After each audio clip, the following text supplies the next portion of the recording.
বৰলুইতৰ পানী বিপদসীমা অতিক্ৰম কৰাৰ পাছতে জিলা প্ৰশাসনৰ নিৰ্দেশনা নদীৰ বুকুৰ ওপৰেদি নাও চলাচলত নিষেধাজ্ঞা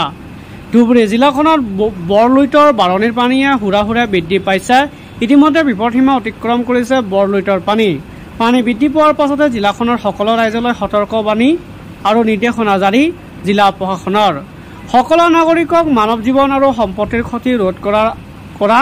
আৰু জনসাধাৰণৰ বৃহত্তৰ স্বাৰ্থত নদীৰ কাষৰ পৰা আঁতৰি থাকিবলৈ পৰামৰ্শ শিশু বৃদ্ধ আৰু গৃহপালিত জন্তু আদিক এনে স্থানৰ পৰা আঁতৰাই ৰখা যিকোনো বিপদজনক পৰিস্থিতি দেখা দিলে ততাততিকৈ স্থানীয় প্ৰশাসন অথবা দুৰ্যোগ ব্যৱস্থাপনা বিভাগক অৱগত কৰাৰ আহ্বান ধুবুৰী জিলাৰ পাৰঘাটসমূহত চলাচল কৰা সকলো বিভাগীয় আৰু ব্যক্তিগত নাও জাহাজৰ চলাচল প্ৰতিদিনে আবেলি 4:30 পৰা ৰাতিপুৱা 5 বজালৈকে স্থগিত ৰখা হৈছে এই আদেশ প্ৰয়োজনীয় সেৱা আৰু উদ্ধাৰ সহায় কাৰ্যৰ ক্ষেত্ৰত প্ৰযোজ্য নহ'ব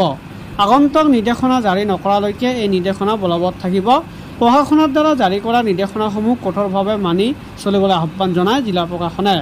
সমস্যাৰ সন্মুখীন হ'লে আপতকালীন মোবাইল নম্বৰ 8134913269 নম্বৰত যোগাযোগ কৰিবলৈ আহ্বান জনাইছে জিলা প্ৰশাসনে।